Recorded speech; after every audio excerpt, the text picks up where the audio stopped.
Next question देखेंगे। Virat and Samrat together invested 50,000 and 1,20,000 rupees to start a business. They suffered a loss of 20%। How much loss did each of them incur. यानी विराट और सम्राट इन दोनों ने मिलकर कितने कितने रुपए मिलाए।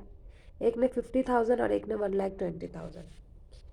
अब किसने 50,000 और किसने 1,20,000 रुपीज़ इन्वेस्ट किया है ये यहाँ से पता चलेगा। विराट पहले आया है, पहले 50,000, तो विराट का 50,000 है।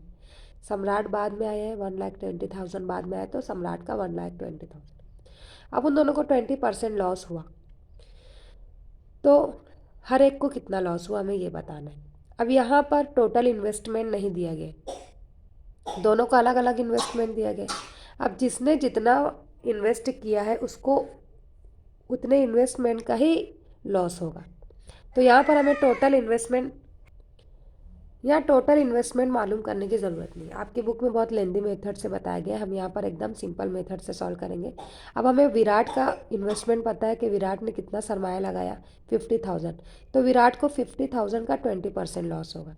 इसी तरह सम्राट ने कितना मिलाया, 1,20,000, तो सम्राट को 1,20,000 का 20% लॉस होगा। यहाँ पर टोटल इन्वेस्टमेंट मालूम करना, फिर दोनों का रेशो मालूम करना, फिर उससे इक्वेशन बनाना, टोटल लॉस मालूम करना, बहुत लेंदी मेथड है। यहाँ पर हम डायरेक्ट सॉल्व करेंगे, ठीक है। अब विराट को कितना लॉस होगा, उसके कैपिटल का या उसके इन्वेस्टमेंट का 20%। उसने 50,000 मिलाया था, तो 20% ऑफ 50,000 उसको लॉस होगा। तो कैसे मालूम करेंगे, 50,000 into 20%, that is 50,000 into 20/100। This 0 0 gets cancel, this 0 0 gets cancel, so 5,000 into 2 that is 10,000 rupees. Virat को जो है वो 10,000 रुपये का नुकसान हुआ। सम्राट को कितना होगा, उसने जितना इन्वेस्ट किया है उसका 20%, उसने 1,20,000 इन्वेस्ट किया है, सो 20% of 1,20,000, so 1,20,000 into 20%, that is 1,20,000 into 20/100. This 0 0 gets cancelled, this 0 0 gets cancelled, so 12,000 into 2, that is 24,000 rupees, है ना। ये बहुत ही आसान तरीके से हमें, ये विराट का लॉस है, Virat's loss is 10,000 rupees and Samrat's loss is 24,000 rupees. Okay. Now third question. Shweta, Piyush and Nachiket together invested 80,000 rupees and started a business of selling sheets and towels from Sholapur. यानी ये जो तीनों है, श्वेता, पीयूष और नचिकेत, इन तीनों ने 80,000 रुपये मिलाए। अब इसमें तीनों का शामिल है और उन्होंने एक बिजनेस स्टार्ट किया टॉवेल, चादर वगैरह बेचने का। Shweta's share of the capital was 30,000 rupees. यानी इस 80,000 में से श्वेता के कितने रुपए थे, 30,000, एंड पीयूष 12,000, यानी इसमें पीयूष का जो है वो 12,000 रुपये था।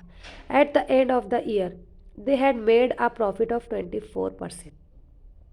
साल के आखिर में उनको जो है वो 24% प्रॉफिट हुआ। What was Nachiket's investment and what was his share of the profit. तो नचिकेत का जो है इन्वेस्टमेंट कितना था और उसका प्रॉफिट कितना था। अब 80,000 में से 30,000 जो है वो श्वेता का है और 12,000 जो है वो पीयूष का है। जो बचा वो किसका रहेगा, नचिकेत का रहेगा। ठीक है, तो सबसे पहले हम मालूम करेंगे कि नचिकेत का इन्वेस्टमेंट कितना था। 80,000 में से 30,000 प्लस 12,000 निकाल देंगे। सो 80,000 माइनस 30,000 प्लस 12,000 विल बी 42,000। 80,000 में से 42,000 निकले तो 38,000। यानी नचिकेत का इन्वेस्टमेंट जो है वो सबसे ज़्यादा था, 38,000 रुपीज़, है ना। श्वेता का 30,000, पीयूष का 12,000 और नचिकेत का 38,000, तीनों मिला के देखना 80,000 आएगा। अब हमें क्या पूछा है, नचिकेत का इन्वेस्टमेंट वो हमने मालूम किया और उसी का प्रॉफिट। अब यहाँ पर जिसने जितना इन्वेस्ट किया है हर एक को उसका 24% प्रॉफिट होगा, है ना। तो यहाँ सिर्फ नचिकेत का पूछा है। अब हमें नचिकेत का इन्वेस्टमेंट पता चल गया 38,000। अब इसको 38,000 का 24% प्रॉफिट होगा। So Nachiket's profit will be 24% of 38,000। It is equal to 38,000 into 24%, which is equal to 38,000 into 24% means 24/100. This 0 0 gets cancelled, this 0 0 gets cancelled. So 380 into 24। यहाँ देखो मैंने रफ सॉल्व किया है, मल्टीप्लाई किया, आंसर आया है 9120 रुपीज़। तो बहुत ही आसानी से यहाँ पर हमें उसका इन्वेस्टमेंट और उसका प्रॉफिट दोनों मालूम हो गया। ठीक है।